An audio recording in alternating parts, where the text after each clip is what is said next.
네, 여러분 오늘부터 여러분들과 함께 그 시험 기간 그 전주 말까지 최종 에센스라고 그래서 같이 한번 풀어보겠습니다. 기본의 방식과는 동일하고요. 다만 문제수가 좀 많아지고 좀 양이 더 좀 많아진다는 내용이 있기 때문에 여러분이 또 그동안 이제 좀 이렇게 해줘야 될 부분들이 있습니다. 추가로 그런 부분에 대해서 여러분과 더 보완하는 그런 시간이 되겠습니다. 지난 시간에 말씀드렸지만 또 처음 듣는 분들이 꽤 많으신 것 같더라고요. 그러다 보니까 처음 들으시는 분에서 말씀드리지만 이 수업은 여러분 시험 보기 전주 말 일요일까지 합니다.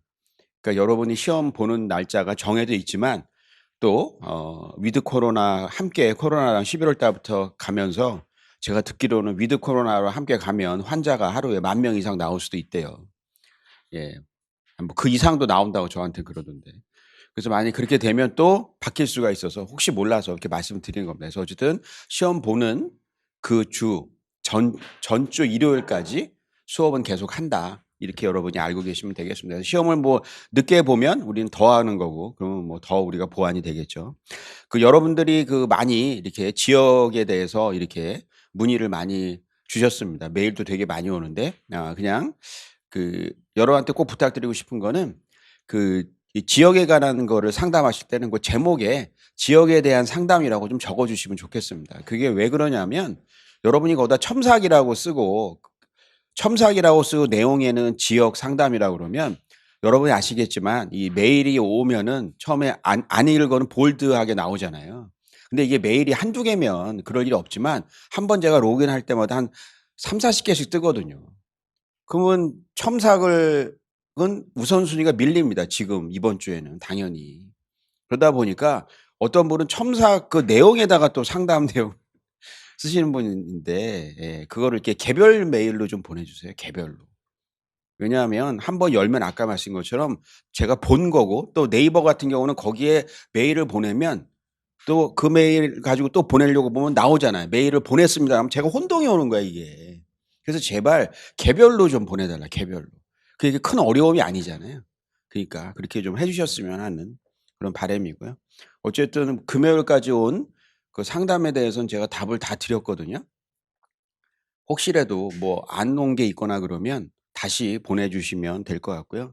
글쎄요. 뭐 여러분들이 그 보내시는 내용을 이렇게 보면서 어떤 분은 거의 소설이 아니고 수필로 쓰시고 이러기 때문에 그래도 저는 다 봅니다. 최소한 두 번은 봅니다. 왜냐하면 답을 해야 되기 때문에 두 번은 보면 참 이렇게 이렇게 보다가 이렇게 좀 마음이 이렇게 좀 시린 경우도 있고 뭐 그러더라고요. 그래서 여러분들이 그렇게 열심히 하고 계시니까 좋은 결과가 있으면 좋을 것 같고요. 그 여러분들이 많이 하시는 것 중에 제일 많이 물어보시는 그 잘못 알고 계신 게 그런 게요.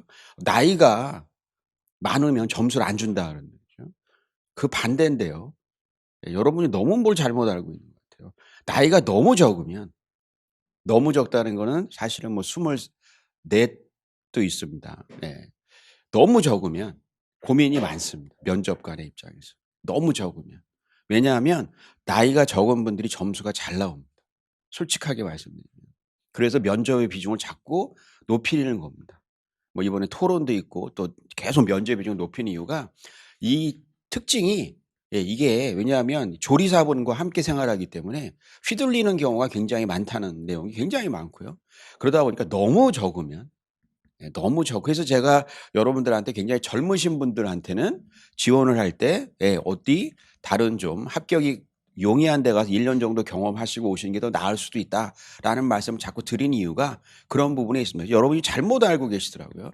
이게 떨어지신 분들이 꼭 난 나이 때문에 떨어졌어." 점수가 안 돼서 떨어진 겁니다. 우리가 냉정해야 됩니다. 점수가 안 돼서 떨어진 겁니다. 실력이 떨어진 겁니다. 안정감 있는 사람을 원합니다. 들어가서. 그걸 여러분이 잘 알으셔야 돼요. 나이가 58이 아닌 이상은 나이 많은 게 아닙니다. 58은 내년에 들어가서 그만둬야 됩니다. 그러지 않은 이상은 그러기 때문에 그런 그 말도 안 되는 얘기, 어디서 이상한 얘기를 자꾸 듣고 물어보는데 그런 얘기 하지 마시죠. 그리고 유치원에 대한 것이 있죠. 많이 물어보시더라고요. 유치원은 여러분 아시겠지만 선호도가 떨어지는 건 저도 압니다. 이거 모집 정원할 때부터 얘기가 있었습니다. 근데 여러분이 아는 유치원과 영양교사가 돼서 만나는 유치원 원장은 다릅니다. 예. 신분이라는 것은 굉장히 중요합니다. 신분이라고 하는 것은 참 냉정하지만 매우 중요합니다. 그래서 상대방이 너무 잘 알죠. 왜냐하면 이분이 공무원입니다.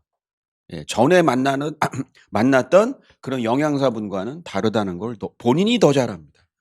본인이 더 잘 압니다. 여러분들이 잘 그걸 알아. 그래서 제가 뭐 유치원이 다 좋은 점만 있다는 것이 아니에요. 유치원은 단점이 있죠. 왜냐하면 만나는 사람의 범위가 좀 작아요.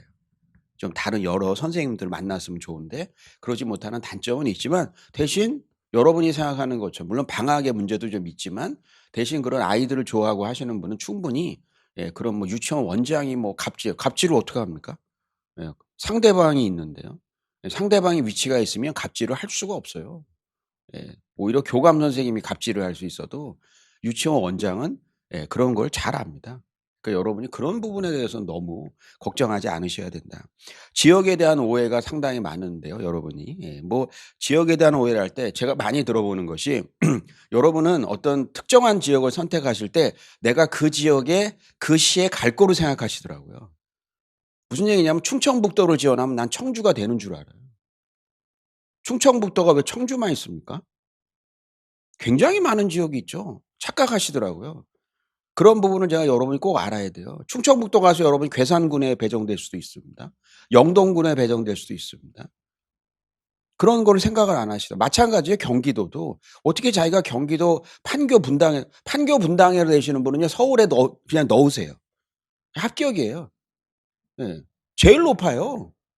근데 저는 집이 분당이라 경기도 그래서 그 참 뭐라고 말하기도 참 그렇더라고요. 아니 그럼 제가 서울 넣으세요 그냥. 예. 최고 높아요 최고. 근데 거기 물론 자기의 선호 지역을 반영하지만 선호 지역을 할 때 여러분 아시겠지만 점수라고 하는 객관적인 데이터를 무시할 수가 없습니다. 요즘에는 굉장히 객관적인 게 중요하기 때문에 매우 중요하다. 그리고 여러분 아시겠지만 지역이 넓은 데 가시면 학교를 순환하다가 그죠? 북한군 만나는 수도 있습니다. 그걸 여러분이 잘 알아야 됩니다. 그런 부분에 대한 이해가 너무 부족하시다라는 말씀을 드려서 지역에 대한 오해를 여러분들이 좀 하지 않기를 그래서 그런 부분에 대해서 매우 중요하다라는 말씀을 드리고요. 예. 이거 지역 선정할 때는 고민이 됩니다. 누구나 그거 당연합니다. 그래서 제가 여러분한테 그러잖아요. 지원할 때까지 상담을 보내라고. 예. 그래서 지원할 때까지 보내시는 것이 매우 중요합니다. 그런 부분을 여러분이 잘 알으셔야 되고요. 다만 제가 뭐 서울을 꼭 지원하라는 분도 꽤 있습니다. 서울을 하라고. 왜냐하면 서울 같은 경우에는 작년에 많이 해소가 됐습니다. 그런 것도 여러분이 고려해야 됩니다. 작년에 많이 해소가 됐어요. 서울을 한번 보십시오. 서울같이 그렇게 센데도 어때요? 모집 정원이 많으니까 커트라인이 내려가죠. 제가 여러분한테 수도 없이 얘기합니다. 모집 정원이 내려가면요. 여러분들 특징이 이 커트라인이 폭포수처럼 내려가는 아주 매력적인 분포를 가지고 있어요. 그걸 여러분이 잘 파악해야 돼요. 예. 잘 파악해야 된다라고 하는 말씀을 드리고요. 그래서 여러분 아시겠지만 지역 선정할 때 제일 중요한 건 1순위가 합격 가능성이겠죠. 근데요. 합격 가능성보다 더 중요한 게 있어요. 그게 뭐냐면 자기의 자존감을 지켜줘야 돼요. 합격 가능성보다 제일 중요한 게 왜냐하면 합격을 했는데 난 거기는 정말 가기 싫어. 근데 나는 합격하기 위해서 지원해서 그러면 그거 지원하면 안 돼요.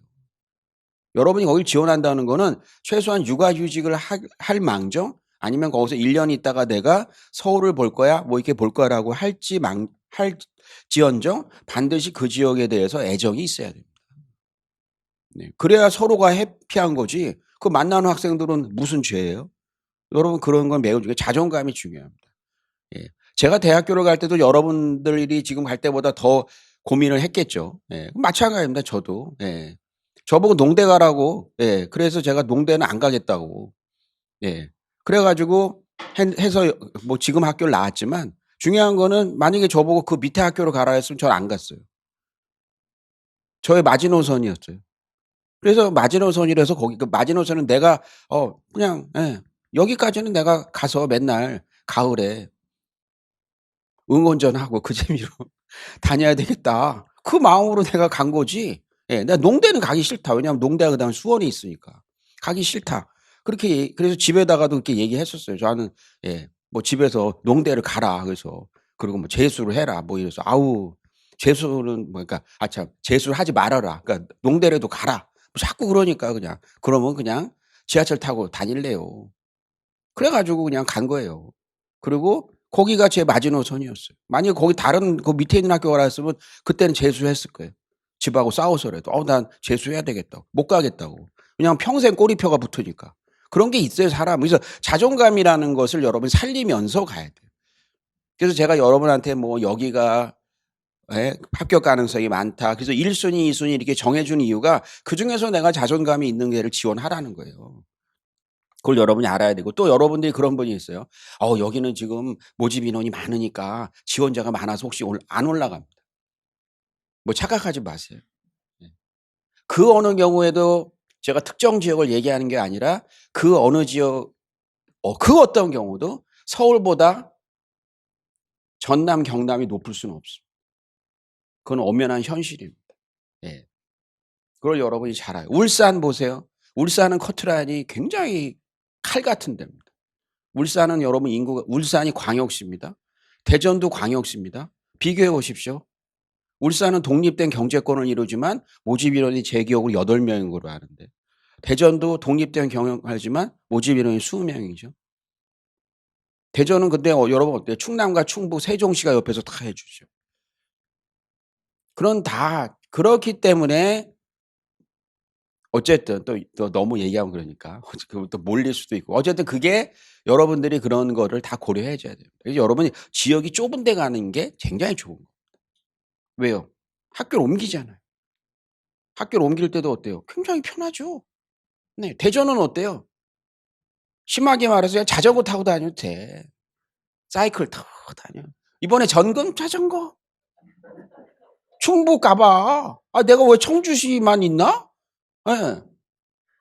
충북이라고 갔더니 좀 걸어갔더니 경상북도가 이거 어떻게 돼? 내가 충북이 근데 경북이 있어. 여기 경북에서 경북 오신 걸 환영합니다. 이거 집 밖으로 나갔더니. 서울도 그렇잖아요. 송파 거여동 또 이런 얘기하면 송파 거여동 옆에가 뭐가 있어요? 경기도 송파 거여동 친구 집에 갔더니 제가 나갔는데 경기도 이거 뭐냐 그랬더니 여기까지가 서울이고 여기가 경기도. 야 그럼 너 경기도다 야 내가. 바로 그거가 같아요. 여러분 잘 생각해서 해야 돼요. 그런 부분이 또 이러면 또 그렇지만 그래서 여러분이 이게 너무 좁게 생각하시면 안 된다. 여러분 너무 뭘 모르시는 것 같더라고요. 제가 어제 지난 한 주 굉장히 바빴죠, 이번 주에. 뭐 여러분들 워낙 많은 분이 상담을 하시지만 제가 또 우연찮게 출장을 목요일 날은 진주로 갔어요. 진주에 가서 그 냉면 잘한다 그래서 그 냉면집에 가서 또 냉면 먹고 그랬는데 진주에 가고 그다음에 어제는 나주로 갔어요, 또. 가서 보니까 진짜 나주 좋더라고요.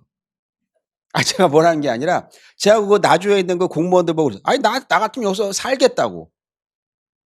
근데 제가 이상한 게요. 어렸을 때 지방 생활 하신 분이 더 지방을 싫어하시더라고요. 내가 그게 좀 이상한 것 같아요. 저는 뭐 고등학교 때까지 지방 생활 하시는 분이 서울에 더 오시고 싶어 하시더라고요.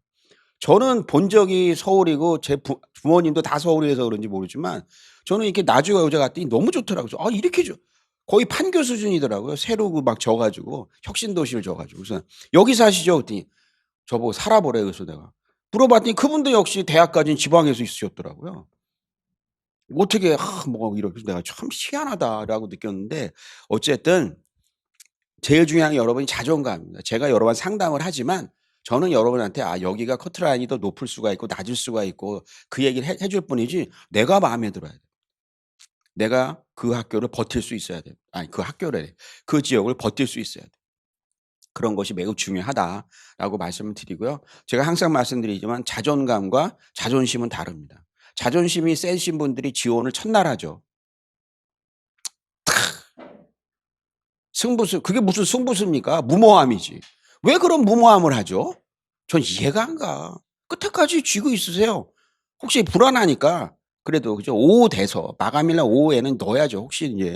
혹시나 잘못될 수 있으니까 전산이라도 혹시나 문제가 있으니까. 예. 하지만 제일 중요한 건 자기 스스로가 자기가 자존감을 키워야 됩니다. 나는 여기 가서 행복하게 할 수 있어.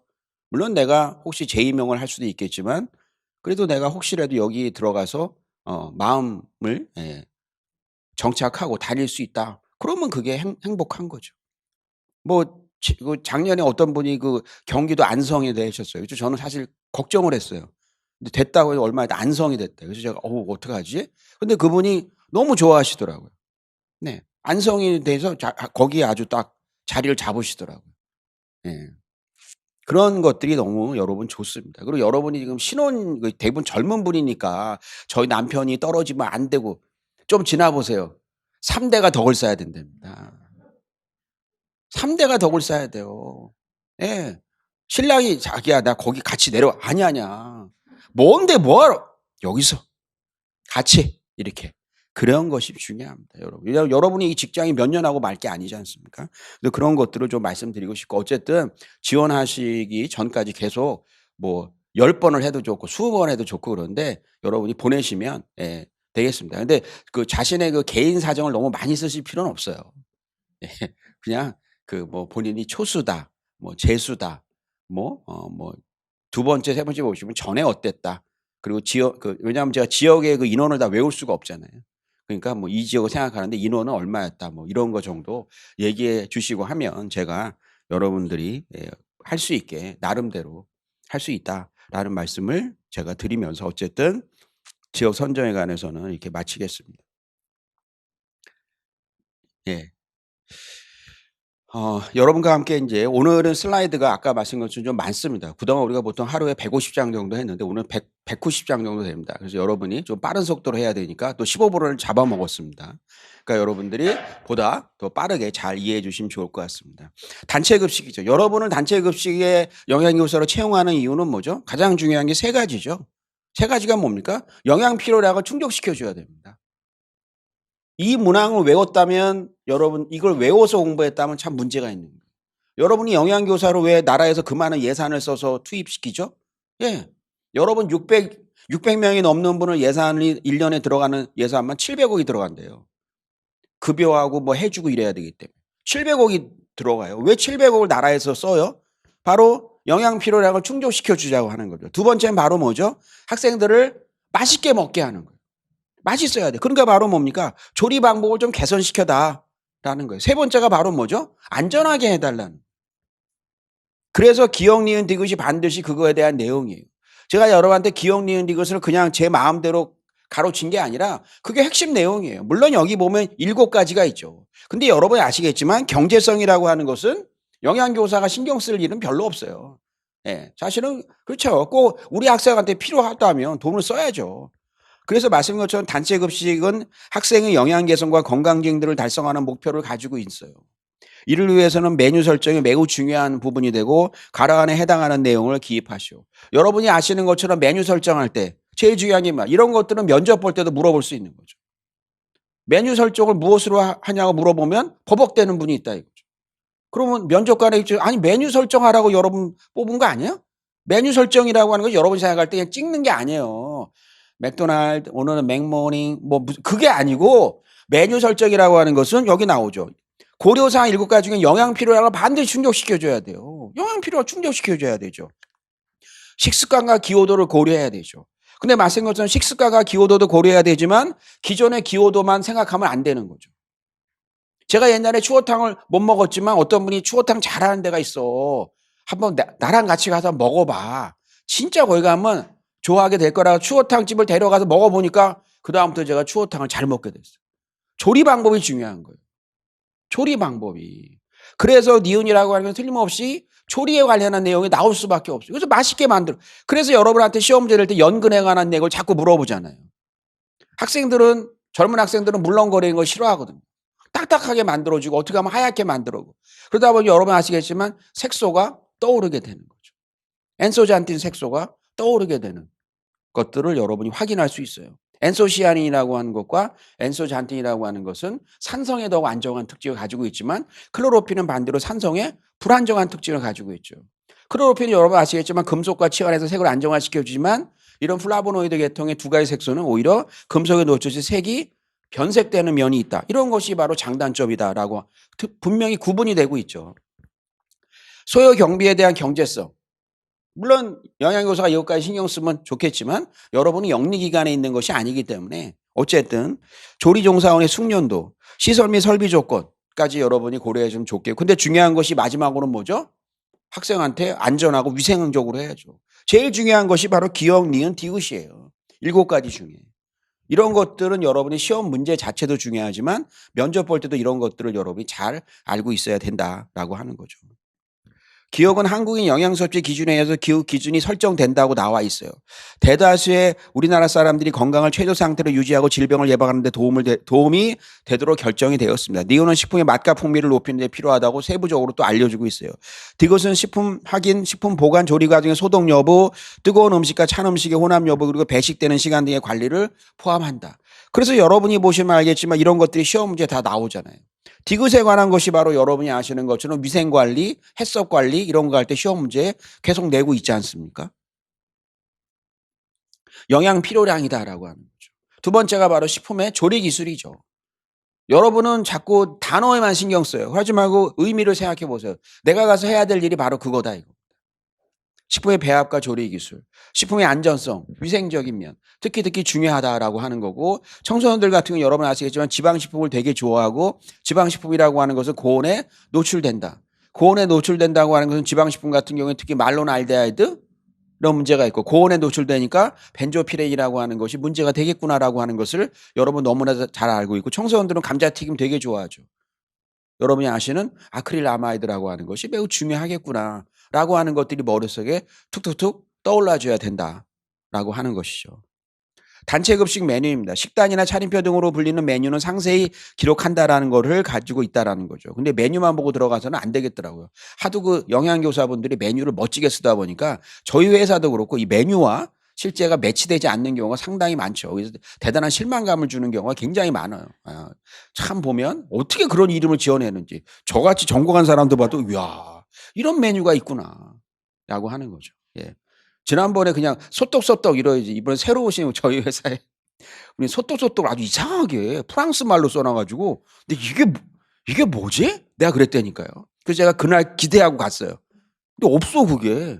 그 메뉴 어디 있어요? 그랬더니 뭐 그걸 보셨나 봐요. 그래서 아니 보죠. 그랬더니 요거예요. 그래서 그냥 소떡소떡 아니에요. 그랬더니 그게 그거예요. 그런데 대단하더라고요. 이 센스들이 젊은 분들이.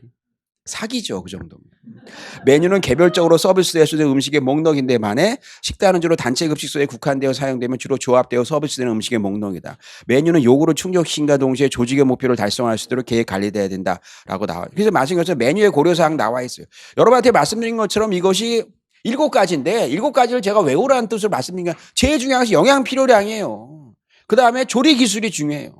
맛있게 만들어줘야죠. 그 다음에 안전하고 위생적으로 만들어주는 것이 매우 필요하다. 나머지 건 아까 말씀드린 식습관과 기호도 고려해야 되겠죠. 젊은이들이 좋아하는 것들이 있고 연세 많으신 분들이 들으시는데 막 떡볶이 반찬 놓고 하면 싫어하잖아요. 그럼 그런 분들은. 그래서 어쨌든 그런 것들이 있다라고 하는 거죠. 영양 필요량입니다. 단체 급식에서는 특정인을 대상으로 지속적으로 식사를 제공하므로 급식 대상자의 정신적, 육체적 건강을 유지될 수 있도록 영양 계획이 이루어져야 되고요. 질병이 없는 대다수의 우리나라 사람들이 건강을 최저 상태로 유지하고 질병을 예방하는 데 도움이 되도록 필요한 한국인 영양 섭취 기준이 제시되었다라고 나와 있습니다. 그래서 한국인 영양 섭취 기준을 여러분이 보면 평균 필요량이 있고 권장 섭취량이 있고 충분 섭취량이 있다. 라는 것이 나와 있죠. 그래서 말씀드린 것처럼 다만 권장 섭취량은 여러분이 아시겠지만 집단에서는 사용하지 않는다는 건 뭐 여러분이 너무 잘 많이 아시는 내용입니다. 상한 섭취량이 있는 거죠. 이 상한 섭취량이라고 하는 것에서 우리가 여러분들이 상당히 최근에 많은 어떻게 보면 상한 섭취량 기준보다는 그 이하를 섭취하면 만성질환이 걸리지 않게 할 수 있다. 라는 쪽에 만성질환의 위험을 감소할 수 있다라고 하는 면에서 우리가 우리가 보통 CDRI라는 것이 나와 있죠. 그래서 CDRI라는 개념이 상한 섭취량을 보조하기 위해서 이번에 2020에 추가됐다는 것을 여러분은 너무 잘 알고 있습니다. 개인의 영양 섭취 목표로 사용하지 않는다라고 나와 있고 평균 필요량, 집단 대상, 평소 섭취량이 평균 섭취량 미만인 사람의 비율을 최소화하는 것을 목표로 한다. 권장 섭취량이 있죠. 권장 섭취량은 아까 말씀하신 것처럼 집단의 식사 계획 목표로는 사용하지 않습니다. 평소 섭취량이 평균 필요량 이하인 사람은 권장 섭취량을 목표로 해야 되고요. 충분 섭취량, 평소 섭취량은 충분 섭취량에 가깝게 하는 것을 목표로 합니다. 집단에 있어서 섭취량의 중앙값이 충분 섭취량이 되도록 하는 것을 목표로 합니다. 무슨 값이요? 중앙값이다 이거죠. 중앙값은 여러분 아시는 것처럼 뭐죠? 평균값이 아니에요. 중앙값이라고 하는 것은 일렬로 세워서 정중앙에 있는 사람을 말하는 거죠. 상한 섭취량, 평소 섭취량을 상한 섭취량 미만으로 하고요. 평소 섭취량이 상한 섭취량 이상인 사람의 비율을 최소화하도록 하는 것. 그러니까 집단이라고 하는 것에는 항상 무슨 단어가 들어가죠? 비율이라는 단어가 들어가죠. 잘 보시면 집단을 대상으로 할 땐 비율이 들어가겠다. 비율이 들어가는 거예요. 평균 필요량, 건강한 인구 집단의 평균적인 섭취량, 건강한 인구 집단의 50%에 해당하는 사람들의 영양 필요량을 충족시켜주는 값이다 라고 나와요. 분명히 나와요. 이런 것들은 여러분이 문장으로 외워줘야죠. 건강한 인구 집단의 50%에 해당하는 사람들, 50%라고 하는 것이 미디언, 중앙값이다 이거. 중앙값의 영양 필요량을 충족시켜주는 값이 바로 평균 필요량이다 라고 나와 있고, 아까 말씀드린 이 표를 잘 보시면 개인의 영양 섭취 목표를 사용하지 않고 뭐라고요? 집단. 그러니까 여기 뭐라고 나왔어요? 건강한 인구 집단이라고 나와 있어요. 건강한 인구 집단이라고 분명히 나와 있습니다. 이런 것들을 여러분들이 자꾸 지나치더라 이거예요. 건강한 인구 집단이라고 나와 있어요. 그룹이라고 나와 있다라고 하는 거죠. 권장 섭취량, 건강한 인구 집단의 평균 필요량이 표준 편차의 2배를 더해서 정한 값이 바로 권장 섭취량이다라고 하는 거는 뭐 여러분이 너무 잘 아시죠. 충분 섭취량, 평균 필요량에 대한 정보가 부족해서 권장 섭취량을 정하고, 아까 말씀드린 것처럼 권장 섭취량을 정하려면 무엇이 필요해야 돼요? 평균 필요량이 있어야 권장 섭취량을 정하는데 평균 필요량에 대한 정보가 부족하니까 권장 섭취량을 설정할 수 없으니까 뭐죠? 건강한 인구 집단의 섭취량을 토대로 해서 추정해서 정한 값이 뭐라고요? 충분하다 이거죠. 충분하다. 예, 충분하다라고 하는 거죠. 이해가 가요? 자꾸 보면 잘 있게 돼요. 자꾸 보면. 상한 섭취량, 인체 건강에 유해 영향이 나타나지 않는 최대 영양 섭취 기준은 상한 섭취량이 한다라고 나와 있습니다. 그러다 보니 여러분 보게 되면 영양 섭취 기준이라고 나와 있습니다. 그래서 평균 필요량이 나와 있고요. 권장 섭취량, 그 다음에 권장 섭취량과 상한 섭취량 사이가 무엇이죠? 충분 섭취량이라고 하는 것이 있음을 확인할 수가 있는 그런 내용이 되겠습니다. 그래서 여러분이 보게 되면 이런 식으로 우리가 그래프가 그려질 수 있다라고 하는 것이죠. 식습관과 기호도입니다. 식습관을 고려한 음식 제공은 고객 만족을 높일 수가 있습니다. 이 고객 만족도라고 하는 것이 바로 학생이죠. 예. 학생들이 잘 먹어야 됩니다. 예. 그리고 여러분 아시겠지만 물론 그 영양사분들, 기간제 교사분들도 굉장히 애쓰시지만 학생들의 평가도를 보게 되면 영양교사분이 오신 학교의 만족도가 굉장히 높습니다. 예. 그래서 여러분 계속 인원을 늘리는 거예요. 아, 맞아. 학생들이 많이 물어보더라고요. 이번에 초수를 보시고 이번에 제가 이렇게 보면 메일로 보면 후회하는 메일을 많이 보내는데, 뭐 이렇게 많이 뽑을 줄 알았으면 제가 진작 더 할 걸. 이번에 절호의 기회라는 얘기를 엄청 많이 했는데요. 근데 왜 인원이 나오니까 또 이번에 많이 뽑을 줄 알아. 그다음 이런 분들의 특징이 뭐예요? 내년에 많이 뽑나요? 그걸 제가 어떻게 알아요? 저는 점쟁이가 아니에요. 가끔 보면 메일에 제가 점쟁이인 줄 알고 보내는 분이 있어요. 1순위 충남, 2순위 충북, 3순위 강원. 어디가 될까요? 내가 어떻게 알아요? 그거밖에 없는데 내용이. 그렇잖아요. 전 점쟁이가 아니에요. 근데 여러분 중요한 거는 내년에도 줄어봐야 100명 미만이래요. 그러니까 중요한 거는 내년까지는 많이 뽑는 데입니다. 내년까지는. 물론 정권이 바뀌겠죠. 정권이 어떻게 될지 또 말 잘못했네. 정권이 유지될 수도 있고 바뀔 수도 있지. 그렇죠. 잘못하면 지금 하시는 거 보면 자꾸 사과 하는 거 보니까 끝날 것 같기도 하고, 어떻게 보면 어떻게 될지 모르겠지만 어쨌든 첫 해는 많이 못 줄인대요. 예. 그러니까 여러분이 보면 쓸데없는 얘기 했네. 그래서 이번에 붙어야 되죠. 그리고 여러분들 중에 보면 초수분들이 욕심이 되게 많으시더라고요. 초수분들이 공부를 되게 잘했나 봐요. 성적표를 제가 보내달라고 할 수도 없고, 초수에 그냥 서울 봐서 합격 뭐 이런. 그래서 굉장히 어렵다고 하면 되게 실망입니다. 안철수인가? 어쨌든 보게 되면 식습관을 고려한 음식 제공 고객 만족도를 높일 수 있고요. 기호도는 급식 대상자 인종, 거주 지역, 종교 등의 사회문화 환경에 따라 다르게 형성되므로 선택 메뉴를 이용하면 다양한 기호도를 충족시킬 수가 있어요. 식품의 배합관, 이게 매우 중요합니다. 여러분이 아시겠지만 조리 기술이 너무너무 중요합니다. 식품의 배합이 적절한 대비가 이루어지고 조화롭게 구성돼 맛과 흉미를 높일 수 있고요. 음식의 향, 맛의 조화. 예, 여러분 보게 되면 맛의 조화. 맛의 조화라고 하는 것이 바로 뭐죠? 맛의 상세다 이거죠. 여러분한테 제가 관등검사 용어가 시험 문제에 두루두루 잘 나온다라고 말씀드렸고, 예, 맛의 조화가 중요합니다. 맛의 조화라고 하는 것이 여러분 아시겠지만 대한민국 식품 같은 경우에 발효식품이 많기 때문에 맛의 조화를 이루는 것이 매우 매우 중요하다라고 말씀드렸고, 그 사례가 바로 된장이다라고 말씀드렸죠. 이런 것들이 매우 매우 중요합니다. 맛의 조화, 질감의 조화, 음식의 모양, 시각, 온도 등의 적절한 조리 기술이 필요하다라는 거죠. 소요 경비에 대한 경제성 여러분이 아십니다. 그래서 식단을 계획하기 전에 급식비 예산 중 재료비의 비율을 정해야 됩니다. 식재료비의 비율은 호텔이나 일반 식당에는 30, 40 뭐 이런 비율로 우리가 한다라고 나와 있죠. 이런 식으로 우리가 경제성 부분을 우리가 고려해야 되겠습니다. 하지만 이 경제성이라고 하는 것을 여러분이 아시겠지만 시험 문제 낼 때는 항상 손익분기점이 이번에 중요하다라고 말씀드렸는데요.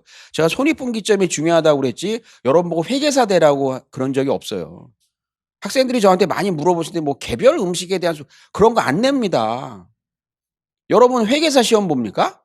예. 뭐 이렇게 손익분기점이 중요하다는 얘기가 퍼졌는지 뭐 그걸 또 어드밴스드 해 가지고 회계사 수준의 뭐 그런 거 안 내요. 그런 걸 못 내요. 손익분기점 정도 아시면 돼요. 그거나 잘 아세요. 손익분기점에 해당하는 매출량, 매출액 그런 거 잘 아시면 됩니다. 무슨 여러분이 회계사 시험 봅니까? 계산기 갖고 들어갑니까? 아닙니다. 여러분들이 공부를 확실하게 하는 것과 쓸데없는 걸 깊게 하는 건 아무 상관이 없습니다. 도움이 안 돼요, 그런 거는. 예, 그런 부분을 여러분이 알아야 됩니다. 조리종사원의 숙련도 사전에 충분히 실험조리나 조리 실습을 통해 조리종사원의 업무 능력을 상쇄시켜야 되고요. 여러분이 바로 조리종사원의 숙련도를 높이는 것이 너무너무 중요합니다. 그러다 보니까 조리종사원들과 관계가 너무 중요합니다. 왜냐하면 음식이라고 하는 것이 가족을 위해서 음식을 할 때 여러분 어때 기분이 좋을 때 제가 항상 말씀드리잖아요. 신랑이 그 전날 가방 하나 사갖고 오면 벌써 엄마가 음식찌개가 막 난리가 납니다. 거의. 전라도 음식이 나옵니다. 어제 제가 전라도 가서 나주에 가서 먹었거든요. 전라도 음식이 나옵니다.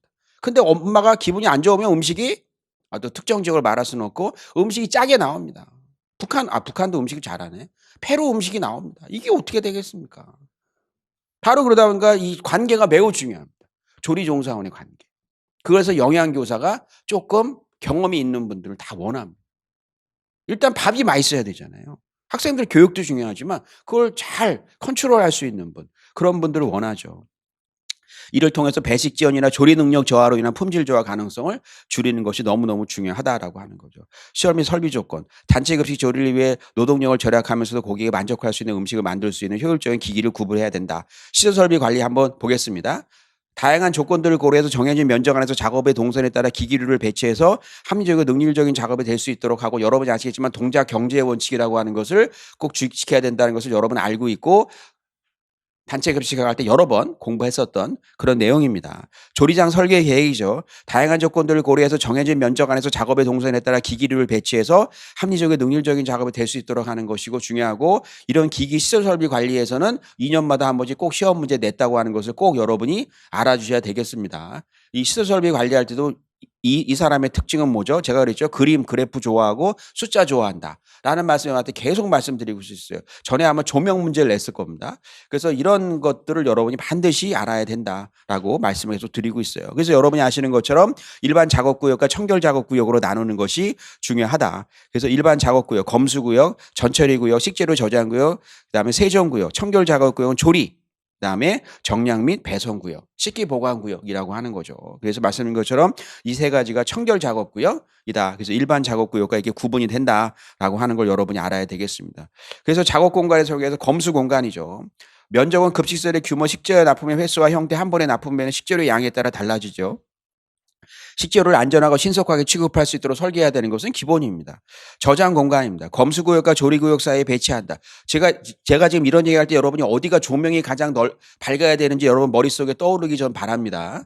이런 거 할 때 공부한 거니까 어디가 조명이 계속 밝아야 되지? 라고 하는 것이 여러분 반드시 있어야 됩니다. 검수구역과 조리구역 사이에 배치하는 것이 저장 공간이고요. 검수구역과 창고 간의 거리가 짧을수록 운반에 필요한 노동력이나 물품 도난의 기회를 감소시킬 수 있으므로 위생적으로 안전하게 저장할 수 있습니다. 전처리 및 조리 공간입니다. 식품의 주조리에 앞서 1차적으로 손질하는 공간이 전처리 및 조리 공간입니다. 저장 공간 및 주조리 공간과 가까운 곳에 위치하는 것이 당연히 바람직하겠죠. 배식 공간, 배식 공간이 바로 배선 공간과 식당이고, 여러분 아시겠지만 배선이라고 하는 것은 매우 청결하게 이루어져야 된다. 식기보관구역과 함께 배선이라고 하는 것은 매우 청결 작업구역에 들어간다는 거 여러분이 아실 겁니다. 배선 공간은 조리된 음식을 그릇이나 식판에 담는 것으로 조리 공간과 식당 사이에 위치하는 것이 바람직하다라고 나와 있습니다. 식당의 면적은 고객의 수를 고려해서 총 고객의 수에 고객 1인이 필요한 면적을 곱해서 선정하고 급식소의 종류 및 특성에 따른 회전율을 정해서 면적을 결정한다라고 나와 있습니다. 예를 들어서 이런 회전율 같은 경우도 여러분이 보게 되면 이게 이제 여러분 아시겠지만 이 문제가 교문사에 나와 있을 겁니다. 이 교문사에 나와 있는 문제에서 아주 단순한 문제를 잘 내요. 지난번에는 노동당 식수를 냈어요. 내 기억이 맞다면 냈어요, 그걸. 노동당 식수라 그래서 냈어요. 그러니까 이 노동, 그러니까 뭐 그 있어요. 그 식수, 그러니까 노동 생산성 문제를 냈어요. 이 사람이 그 교문사 문제 가지고. 예. 사람은 자기 습관을 버리지 못합니다. 항상 여러분이 기억하셔야 돼요. 그래서 이런 별거 아닌 거를 이렇게 또 잘 내더라고요. 식당 면적 같은 거 여러분 나와 있습니다. 총 고객 수를 좌석 회전율로 나눠야 되겠죠? 좌석 회전 그다음에 1좌석당 바닥 면적. 이것이 바로 식당 면적이다라고 하는 겁니다. 좌석 회전율이라고 하는 건 여러분 아시겠지만 총 고객 수 나누기 좌석 수가 되겠죠? 예. 예상도는 총 고객의 수가 600명이고 좌석 수가 200석이고 1좌석당 바닥 면적 1.5m 제곱일 때 필요한 식당의 면적을 계산하시오라고 나와 있습니다. 그래서 여러분 아시겠지만 이런 거 계산할 때 너무 쉽다고 해서 이 중간 단계를 빼먹는 일이 없기를 꼭 바랍니다. 그래서 좌석 회전율을 당연히 물어보겠죠. 고객의 수가 600명인데 좌석 수가 200석이면 몇 번 회전해야 됩니까? 3회전 해야 충족시킬 수 있죠. 그래서 식당 면적 지금 보시는 것처럼 600명을 3회전 곱하 1.5m 제곱하니까 300m 제곱이다. 이 정도가 필요하다라고 하는 것을 우리가 알게 된다라고 하는 거죠. 굉장히 단순한 것이고 절대 문제를 어렵게 내지 않는 사람이다라는 것을 꼭 여러분이 알아야 됩니다. 제가 여러분들이 아마 재작년인가 아마 무슨 회계표를 냈을 거예요. 이렇게 내고서 뭐 손익계산서 뭐 이렇게 내고서 그것도 너무 쉬운 거예요. 그냥 이렇게 여러분이 보고서 그냥 볼펜만 던지지 않았으면 풀을 수 있는. 사람의 특징이 있어요. 절대 단체 급식은 어렵게 안 내요. 그래서 제가 여러분한테 계속 아침마다 단체 급식 가서 만점 따라라고 자꾸 쉬운 거에서 만점 따야 됩니다. 어려운 거에서 자꾸 하지 말고. 이번 시험지 낼 때 제일 큰 고민이 바로 그거라 하더라고요. 서울에서는 변별력을 키워줘야 되는데 특정 지역에서는 너무 어렵게 내면 과락이 생겨서 모집을 못 채우면 어떡하죠? 그런 얘기가 나오더라고요. 무슨 말인지 알 거예요. 그게 지금 고민이래요. 그게 고민. 이거 어떡하지? 서울만 와서는 변별력을 키워줘야 되는데 특정 지역 몇 군데 지역 같은 경우는 너무 어렵게 내서 과락이 나면 어떻게 해요? 그러면 어떻게 합니까? 추가 모집하나? 사상 최초로? 뉴스에 나오겠죠. 그럼 기자들이 또 개같이 또 달려들겠죠. 사과, 그죠? 기자들이 사과 들고 개같이 달려들어. 이거 어떡할 거냐? 이거 어떻게, 인원을 말이야. 공무원 세금을 이렇게 뽑지도 못하는 인원을. 그렇게 될 거 아닙니까? 그러니까 여러분들이 이번 시험에서는 그 얘기는 바로 뭐죠? 쉽게 내는 과목과 어렵게 내는 과목이 틀림없이 구분이 될 수밖에 없다. 내부에서. 네가 총대를 매. 어려운 거는 네가 내. 무슨 얘기인지 알죠? 어려운 건 뭐야? 어려운 거. 살아있는 거. 어렵게 내. 그죠? 그죠? 그 다음에 뭐야? 단체로 먹는 거 쉽게 내. 뭐 이렇게 되는 거죠. 그러니까 여러분이 그런 걸 잘 파악해야 됩니다. 급식소에서 필요로 하는 식용에 적합한 물을 적절한 압력으로 필요한 만큼 공급해야 되죠. 급식소에서는 전처리, 조리, 식기세척, 청소 등의 다량의 물을 사용하면 중요한 설비 중에 하나가 됩니다. 사용하고 난 물을 배수구를 통해서 하수구로 버리는 설비를 말하죠. 배수와 바닥의 청결 유지를 목적으로 합니다. 그래서 여러분 아시겠지만 옛날에 이런 바닥의 재질까지 물어봤었죠. 굉장히 간단한 쉬운 문제를 내요. 굉장히 문제를 쉽게 내요. 잘 아셔야 됩니다. 배수관은 하수도로부터 악취 방지뿐만 아니라 방소 방충의 목적으로 트랩을 설치하는 것이 바람직합니다. 트랩의 형태는 하수관으로부터 냄새가 역류하는 것을 방지하기 위해 직선형보다는 곡선형과 수형이 많이 사용되고 수형에는 관트랩, 드럼트랩, 그리스트랩, 실형트랩이 해당이 되며 찌꺼기가 많을 경우에 적합하다라고 나와 있습니다. 환기설비. 실외 공기를 공급받아 쾌적한 작업 환경을 조성하기 위해서는 반드시 환기설비가 필요하다라는 것을 여러분들이 이해해야 되겠습니다. 네. 그 다음에 제가 여러분한테 계속 말씀드렸지만 어떤 그 임신부, 수의부 수치가 결정될 때는 바로 뭐죠? 그 수치가 어떻게 왜 결정되는지 반드시 알아야 됩니다. 제가 여러분한테 다음 주에 아마 그죠? 유치원 시험 문제 때문에 관련한 자료를 제가 다시 정리해서 수업을 할 건데 그때도 여러분 보게 되면 그 칼로리가 왜 결정되는지에 관해서 나와 있습니다. 900칼로리, 900kcal, 1400kcal 왜 결정 이런 것들을 잘 알아야 된다 이번에. 예. 그래서 그런 게 왜 설정이 됐냐. 그 기준이 왜 설정이 돼. 항상 제가 말씀드렸죠. 그걸 여러분이 잘 알아야 된다라고 하는 거 다시 한번 말씀드리면서 환기 방식 종류에는 창문을 이용하는 자연환기, 송풍기를 이용하는 환기, 그리고 배기용 후드를 이용한 환기 등이 있습니다. 조명 설비 여러분한테 제가 말씀드렸습니다. 제일 밝아야 될 것은 역시 검수 공간입니다. 검수 공간이라고 하는 것이 매우 중요하다. 왜냐하면 검수할 때 그렇죠. 정확히 검수해야 되니까요. 작업 영역에 따라 조도를 조정하며 오염구역은 10분의 오염 정도를 알 수 있는 조도해야 됩니다. 검수 공간 540 룩스 이상, 전체의 구역 식품 저장실은 220 룩스 이상이면 된다라는 것이 나와 있고요. 그러다 보니까 이 검수 공간이 가장 룩스가 높다라고 하는 것이고 조리실 350에서 400 룩스 정도라고 하는 것이죠. 배선은 300 이상 정도면 된다라고 하는 것입니다. 작업 영역에 따라 조도를 조정하면서 오염 구역은 식품의 오염 정도를 알 수 있어야 됩니다. 여러분 보게 되면 이 사람은 인제는 뭐 최종이니까 제가 다 말씀드려도 뭐라고 안 하겠죠. 이런 여러분 잘 아시겠지만 이 사람은 교문사 책 갖고 문제 냅니다. 단체 급식은. 그래서 바닥에 나오죠. 바닥은 수분을 머금지 않아야 된다. 그리고 답도 여기 있는 대로 써요. 네. 이게 모범 답안이에요. 바닥은 수분을 머금지 않아야 된다. 미끄러지지 않고 쉽게 균열이 생기지 않으며 내산 내방수성 재질인 콘크리트나 인조 대리석 등을 사용한다. 그래서 제가 한번 물어본 적이 있어요. 인조 대리석이 미끄럽다고. 근데 자기는 모른대. 여기 써 있대. 어쨌든 여러분이 아시겠지만 인조 대리석 주방에 쓰다가 골절 나는 주부들 굉장히 많습니다. 그렇지만 어쨌든 우리는 맞으면 됩니다. 골절이 되든 상관없습니다. 어쨌든 인조 대리석 등을 사용한다라고 해서 시험 문제 그대로 낸다라고 하는 거 여러분이 잘 알아야 됩니다. 벽은 오염 여부를 식별하기 위해 밝은 색조를 사용하는 것이 너무너무 중요하죠. 예.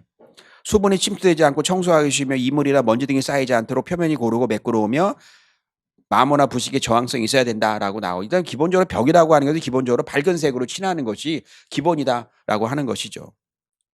천장은 바닥에서부터 높이가 3m 이상 되는 것을 많이 권하고 있습니다. 틈이 없고 평평하며 청소하기 쉬운 구조를 권장하고 있고요. 그러다 보니까 바닥을 물어봤으니까 천장을 물어보고 싶은데 그죠? 이 천장에 관해서 시험 문제 내기가 매우 힘들다 이거죠.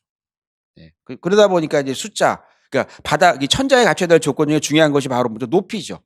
그다음에 바로 먼저 색조를 밝은 색으로 한다. 여러분 생각할 때 이게 굉장히 쉬울 것 같잖아요. 근데 이거 공부 안 하고 들어가면 쓸 게 없어요. 천장이 어떻게 해야 되지? 천장. 네. 전등을 달아야 된다. 그래서 땡 이렇게 되는 거. 무슨 말이 안 나요. 생각이 안 나요.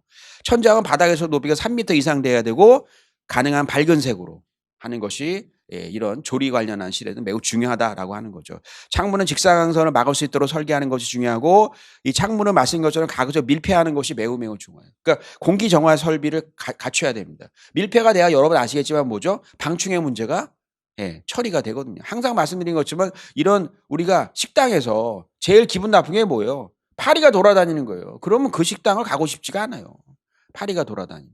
그래서 제가 어제 그 식당에 나주에 가서 저는 항상 맛집을 가기 때문에 맛집을 딱 갔어요. 그래서 제가 좀 늦게 갔어요. 늦게 가서 제가 이게 딱 왔다 그랬더니 저를 딱 보더니 제가 서울 사람 같나 봐요. 이렇게 멀리서 오셨네요? 뭐 이러시죠. 아니 여기가 잘한다고 그래서 제가 왔어요. 그랬더니 그 전라도 아주머님이 뻥이에요. 그래서 순간 당황했어요 제가. 예? 그랬더니 제가 너무 놀란 표정을 지니까 이 아저씨 또 뭐 쪼네. 그랬더니 뭐 어쩌죠. 잘해요. 앉아 있어요. 뭐 좀 뭐 그러더라고. 그것도 음식 되게 잘하더라고 역시. 예. 그래서 갑자기 근데 먹고 나서 이렇게 타고 올라오는데 짜더라고요 확실히. 맛있는 음식은 짜. 왜 이렇게 짜게 했는지. 공기 정화 설비를 갖춘 조리실 매우 필요합니다. 개폐식 창문일 경우에는 고정식 방충망. 예. 고정식 방충망을 설치하는 것이 좋은데 방충망의 접합 부위에 밀봉 처리를 한다라고 합니다. 예. 식품의 안전성과 위생적인 면은 너무너무 중요하다 이번에.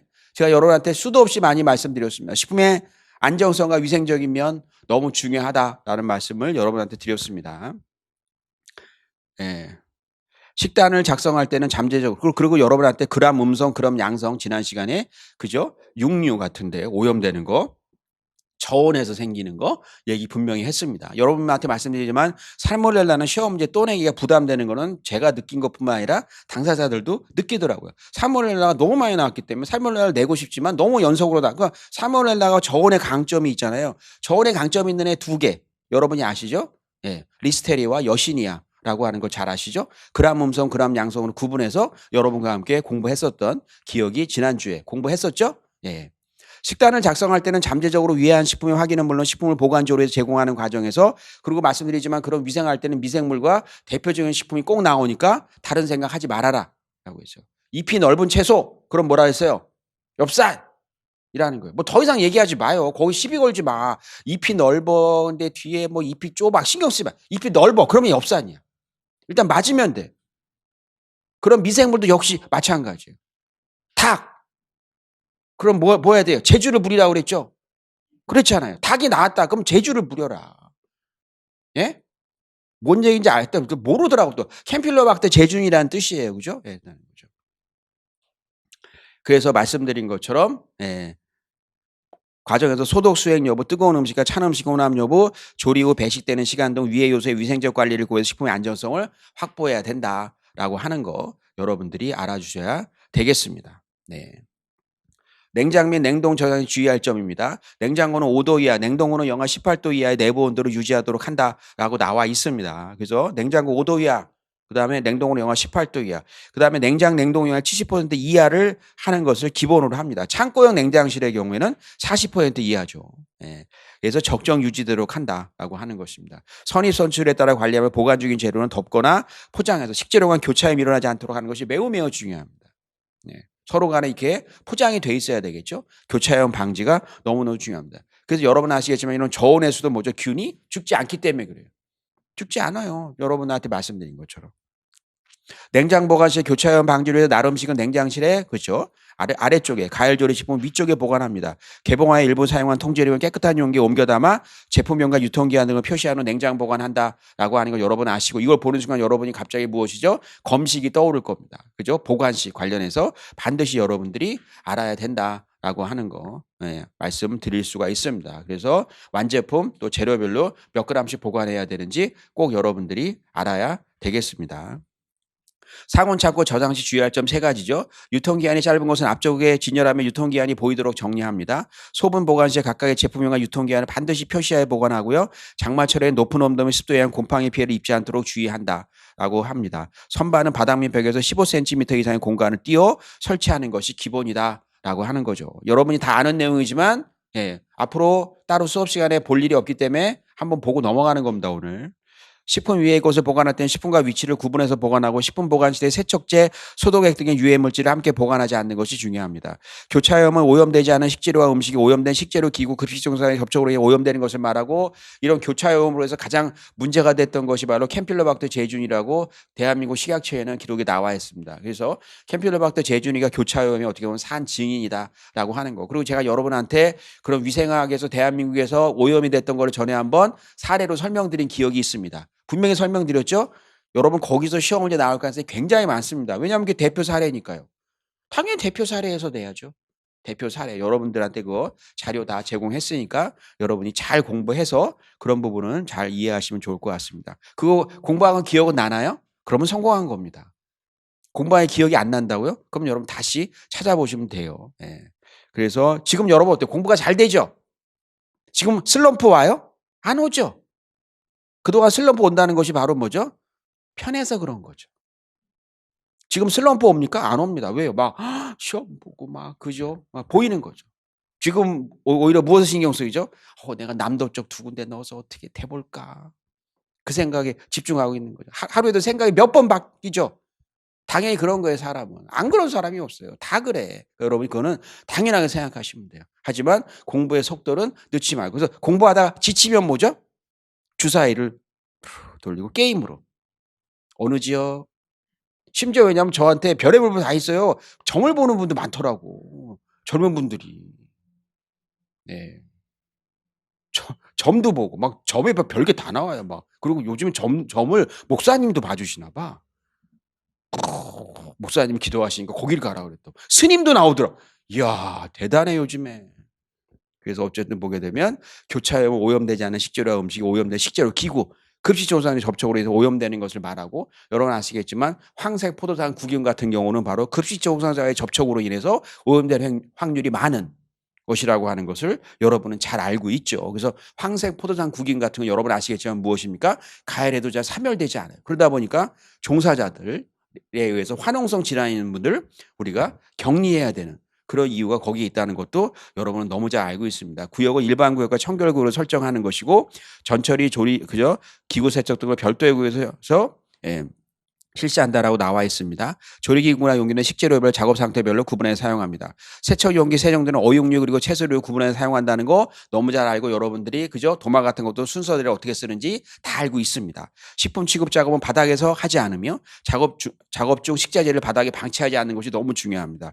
식품 취급 작업은 반드시 손을 세척 소독한 후에 하며 고무장갑을 착용하고 착용한 장갑은 손에 준해서 사용합니다. 조리한 음식과 조리되지 않은 식품 그리고 전처리 되지 않은 식품과 전처리된 식품 분리해서 덮개를 덮어 보관하는 것이 너무너무 중요하다라는 말씀 여러 번 많이 드렸습니다. 전처리 및 세척 단계입니다. 위생적으로 안전한 음식을 제공하기 위해서는 재료가 되는 식품의 전처리 및 세척부터 주의해야 됩니다. 전처리 과정은 25도 이하에서 2시간 이내에 수행해야 됩니다. 식재료 전처리는 일회 소량씩 작업해 식품의 내부 온도가 15도를 넘으면 안 된다 이거죠. 15도를 넘지 않는 것을 권장하고 있습니다. 여러분들이 이거는 제가 수도 없이 얘기했으니까 자기 거로 만들었을 거라고 믿습니다. 전처리나 싱크대 세척에 사용하는 용수는 먹는 물을 사용하며 약 알칼리성 세제를 이용해서 3회 이상 씻고 70% 알코올을 분무해서 소독합니다. 과일이나 채소의 경우 조리하기 전에 깨끗한 물로 충분히 씻어 사용합니다. 생채소나 과일은 흐르는 물로 3, 4회 이상 충분히 세척하거나 차염수한 나트륨을 사용한다. 보통 100에서 150ppm이라고 여러분이 잘 아시죠? 이 범위에서 사용한다라고 나와 있습니다. 기본적으로 100ppm인데 잘 못 지켜가지고 이 범위를 좀 늘렸다고 그러더라고요. 어쨌든 기본 스탠다드는 100ppm은 변함이 없대요. 근데 약간 수치가 그걸 잘 못 지키기 때문에 이 범위를 좀 넓혀줬다라고 저한테 그 얘기를 전했습니다. 교육부의 학교급식 위생관리 지침에 따르면 채소나 과일은 차염소한 나트륨 용액 100에서 150ppm 농도인데 기본은 100ppm은 변함이 없어요. 범위를 좀 늘려준 겁니다. 5분간 침지해서 소독한 후 유명에 적합한 흐르는 물에 충분히 헹군다라고 나와. 이것도 여러분 지난해 시험에 나왔죠? 네, 그러니까 뭐 더 이상 나오지 않습니다. 이런 거는.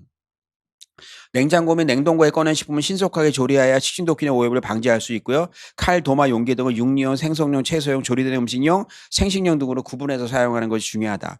조리 중에는 조리식품과 비조리식품을 구분해서 조리 과정에서 교차오염을 방지해야 된다라고 하는 것이죠. 예. 조리 과정에서 맛을 볼 때는 별도의 용기와 숟가락을 사용해야 되죠. 이거 매우 중요하죠. 품질은 유지하면서 미생물을 사멸시키고 식품의 안전성을 확보할 수 있는 조리 시간 및 조리 온도 설정이 중요하고요. 일반적으로 5에서 57도에서 5에서 60도로 이 온도도 역시 단순화시켰는데 5에서 60대의 범위를 미생물이 증식하기 쉬운 온도, 위험 온도 범위라고 한다라고 말씀드렸습니다. 그래서 보시는 것처럼 우리가 5도에서 57도로 아직도 책에 많이 나와 있고 뭐 이거 시험에 이번에 변했으니까 나오진 않겠지만 이 온도 범위가 60도로 단순화시켜가지고 좀 이렇게 현장에서 적용하기 쉽도록 이렇게 변경을 시켰답니다. 세균의 증식이 활발하고 독소를 생성하는 온도는 15.5도에서 48.8도라고 이것도 아마 이제 단순화시킬 거예요. 이게 너무 온도가 적용하기 힘들다라고 하지만 어쨌든 15.5도, 48.8도라고 나와 있습니다. 식품을 조리 가열할 때는 식품 안전을 위한 최소 조리 온도 및 시간을 준수하도록 내부 중심 온도를 확인해야 된다. 말씀드린 것처럼 내부 중심 온도가 뭐라고요? 15도라고 하는 것을 넘으면 안 된다라고 하는 것이 매우 중요합니다. 말씀드린 것처럼 내부 중심 온도를 우리가 전처리할 때 뭐라고? 15도예요. 전처리할 때. 15도. 가열할 때는 뭐죠? 75도, 85도. 이런 거를 여러분이 반드시 구분해서 알아야 된다 이거죠. 국내에서는 식품 안전 그래서 여러분 보게 되면 어떻습니까? 75도, 85도 시험에 나왔죠? 지금 여러분 보면 여기 나와 있는 내용이 시험에 너무 많이 나왔어. 너무 많이 나왔어. 전처리할 때 15도. 그것만 아직 안 나왔어.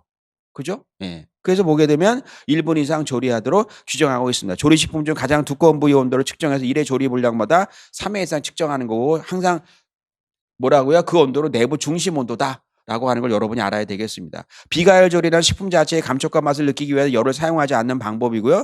그래서 여러분 아시겠지만 여기는 회, 생채, 냉국, 쌈, 샐러드가 여기에 속합니다. 비가열 조리 시에는 소독된 장갑을 사용하고 조리 용기 및 조리 도구 소독을 철저히 해야 합니다. 조리 후 냉각 단계에서 냉각 기준을 준수해야 합니다. 올바른 냉각 기준이라는 것은 빠른 시간에 식품이 원래는 57도로 벗어나도록 하는 건데 이제 바뀌었으니까 60도를 빠르게 벗어나도록 한다라고 해서 변경해야 되겠지만 아직 책들은 변경이 안 돼 있더라고요.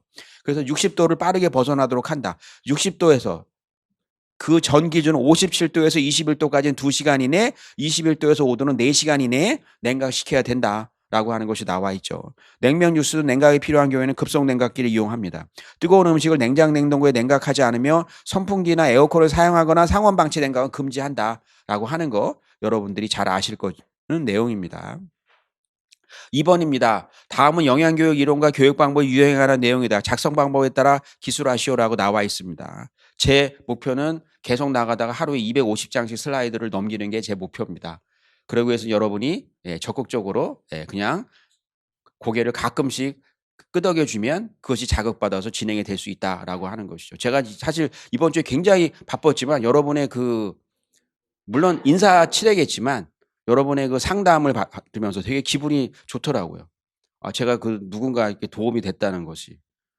물론 그 말을 100% 믿진 않지만 뭐 공부를 포기하려고 했는데 뭐 온갖 그래서 그런 내용 받을 때마다 기분이 짠하더라고요. 그리고 그래서 제가 지난주에 굉장히 이동이 많았습니다. 제가 이동이 많아 가지고 그랬는데 다음 주에는 제가 이동이 다음 주에 제주도 가네. 멀리 간 제주도 가서 제주도의 맛집은 확보를 했습니다. 제주도 분들이 제주도 분들이 굉장히 지금 기분이 되게 좋으시거든요. 되게 좋으시고 어쨌든 그러다 보니까 그죠. 그래서 맛집을 어디를 가야 될지 모르겠어요. 그래서 가서 최단 시간에 3 끼 먹는 걸 취해야 되지 않을까라는 생각이 들고요. 어쨌든 다음 주도 두 군데를 가야 되네요. 어쨌든 그러네요. 교육 방법의 커뮤니케이션의 유형에 따른 분류 중에서 토이형 방법이 가진 단점. 그죠? 토이형이면 무조건 다 좋은 줄 알아. 토이형 방법이 가진 단점을 2가지였고 이러한 단점을 극복하기 위해 영양교사 역할. 중요한 건 여러분이 뭐 할 거냐 영양교사가. 지금 여러분 아시겠지만 영양교사한테 수업을 배정해야 된다는 얘기가 굉장히 많아요 지금. 영양교사한테. 그리고 이제는 좀 전문화된 교육이 중요하니까 영양교사한테 수업을 배정해야 된다라는 얘기가 굉장히 많이 있다라고 하는 걸 여러분이 반드시 돼야 되고 수업을 배정하면 여러분이 짜증나 이러지 말고 내가 해야지. 이런 거 중요합니다. 그래야 이 학교 선생은 가르쳐야 선생입니다. 가르치지 않은 선생이 뭐 합니까? 야구장이 없는 야구 선수가 뭐 합니까? 아무 소용없는 거지. 여러분들이 그런 기회가 생기면 그런 영양교사 역할을 잘해서 그죠? 후배들이 들어올 때 여러분들 덕에 모집 인원이 늘어날 수 있게. 지금 영양교사가 들어오니까 다르다. 제가 말씀드렸죠. 영양교사가 들어오니까 학생의 급식 만족도가 높아졌다는 것이 인원 늘리는 데서 매우 중요한 역할을 했습니다. 근거 자료고 이거 보세요. 그러네. 그러니까 예산이 배정이 되는 거예요. 교육 유형 중에서는 개인형이 가지는 장점과 같은 장점을 가진 영양교육 이론이 있어요. 개인형과 같은. 개인형이 가지는 제일 좋은 점이 뭐예요? 맞춤형을 할 수 있다는 거지. 개인형이 가지는 것 중에 제일 좋은 게 맞춤형이 가능한 거예요. 토이형 방법이 가지는 단점을 줬고 이러한 단점을 극복하기 위한 영양교육 역할이 있어요. 말씀드린 것처럼 뭐죠? 시간이 많이 걸려요. 토이형은. 시간이 많이 걸리고 바로 뭐죠? 토론이 부진하면 결론에 도달이 어려울 수가 있어요. 막 중구난방이 될 수 있죠. 그리고 여러분 아시겠지만 제가 여기다가 적진 않았지만 뭐죠? 어떤 한 애가 주도할 수가 있어요. 걔가 뭐 모든 걸 다 하려고 그러고 그런 애들이 있어요. 단점은 시간이 많이 걸리고 또한 토론이 부진하면 결론에 도달하기 어려울 수 있다는 거죠. 그래서 제가 아는 집에 어떤 애도 걔가 토론할 때마다 굉장히 주도적으로 하는 애인데 얘가 이제 미국을 간 거예요. 미국의 미국의 고등학교를 갔는데 토론할 때 지가 막 한 거예요. 그때 미국 선생 한국에서는 칭찬을 받았다 이거예요. 훌륭하다. 근데 미국 선생이 딱딱 끊는 거예요. 그만. 이러니까 얘가 막 충격을 받아갖고 집에 와서 막. 바로 그거예요. 미국 선생님은 그걸 절대 용납하지 않아요. 왜 네가 다 해? 그 다음 계속 죽어. 근데 대한민국 선생님들 왜냐면 얘가 잘하니까 편하거든. 네가 해. 계속 휴대폰 보고 해. 이렇게 되는 거죠. 바로 그거예요. 그래서 여러분 아시겠지만 그런 것도 매우 중요합니다. 교사는 유익한 정보를 제공해야 되죠. 그리고 또한 토의가 주제에서 벗어나지 않도록 교사와 학생 간의 활발한 상호작용을 주셔야 됩니다. 그러니까 여러분들이 바로 이게 개입을 해야 된다. 유익한 정보를 제공해주고 이런 것들이 매우 중요합니다. 개인형이 가지는 장점을 가장 효과적으로 활용할 수 있는 영양교육 이론이 바로 뭐예요? 변화단계 이론이죠. 맞춤형 교육. 변화단계 이론 지난 시간에 했잖아요. 맞춤형 교육의 변화단계. 그 단계에 맞게 하는 것이 중요합니다. 단계에 맞게 하는 것이 중요하죠. 교육 방법의 유형 여러분이 아시죠? 개인형, 강의형, 그다음에 그죠? 뭐 토의형, 실험형, 독립형이 있다라고 하는 것이 나와 있어요.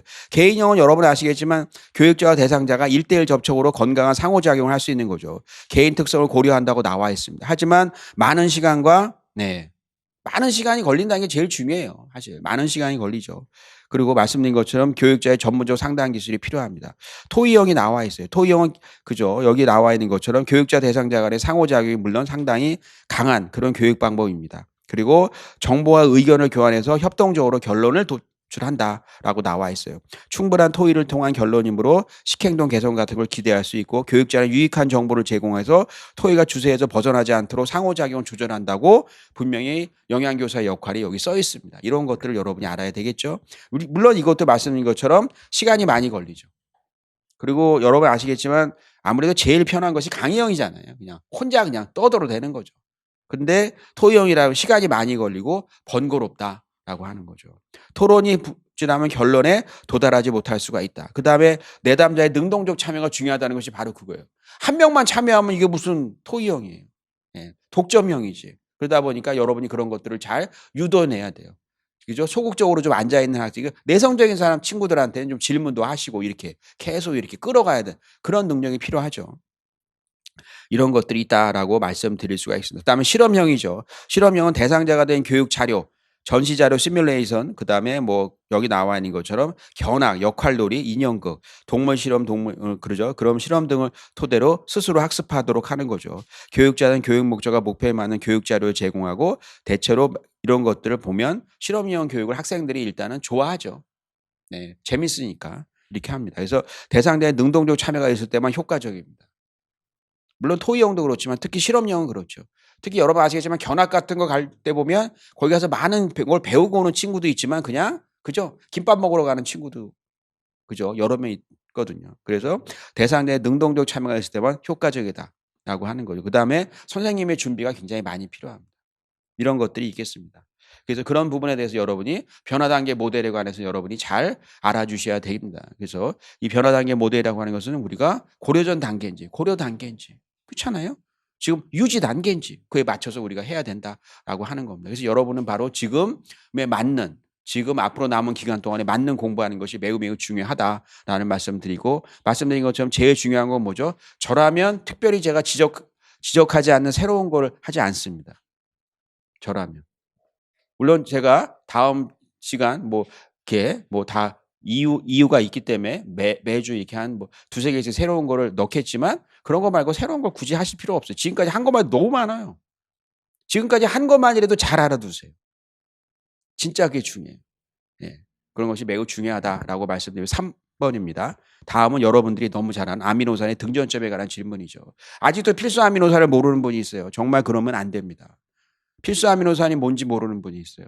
그러니까 필수 아미노산 종류에 무엇이 있는지도 모르는 분이 있어요. 그런 분들은 본인 스스로가 반성해야 됩니다. 예. 필수 아미노산이라고 나와 있는데 뭐 그래도 필수 아미노산 중에서 써야 실력이 되는 거지. 맞을 가능성이 있는 거지. 필수 아미노산도 아닌데 어떻게 필수 아미노산이라고 쓰는지 그런 것들은 여러분들이 조심해야 된다라고 하는 거 여러분한테 말씀드리겠습니다. 특히 필수 아미노산에 시스테인을 쓰는 분이 많아요. 어떻게 시스테인을 쓸 수가 있죠? 여러분한테 제가 그죠? 호모시스테인에서 세린이 들어가서 시스테인이 만들어진다는 얘기를 수도 없이 했는데 거기다 시스테인을 써. 그러면 필수 아미노산의 모든 개념 자체가 흔들리는 거예요. 만들어졌는데 무슨 시스테인이 필수 아미노산이에요. 그런 거는 안 됩니다, 여러분. 본인 스스로 혹시 그런 분이 있었다면 여기 작은 주먹으로 본인의 머리를 딱 치면서 정신 차려라. 순돌아 정신 차려라. 네가 그러면 되겠니? 그죠? 실수를 해도 정도가 있어야지. 그런 것들이 필요하다라고 하는 겁니다. 네, 그래서 아미노산의 등전점에 관한 겁니다. 등전점 여러분이 아시죠? 굳이 그래서 용해도가 최소점에 도달하는 것이다라고 하는 것이 여러분 등전점에서는 용해도가 최소인 것이고 아미노산의 등전점 나오는 하면 여러분이 단백질 관련해서도 잘 알아야 되고 치즈가 만들어지는 부분에 대해서도 여러분들이 pH를 낮춰서 치즈를 만들 수 있다는 것도 여러분이 아시게 되고 두부 같은 경우도 이런 등전점의 원리에 의해서 우리가 두부가 침전이 될 수 있다라고 하는 거예요. 그래서 이런 등전점의 원리를 이용해서 두부를 만들 수도 있지만 거기다가 염을 넣어서 결합시켜서 강화시키는 이런 것들도 있다는 것을 여러분은 너무 잘 알고 있습니다.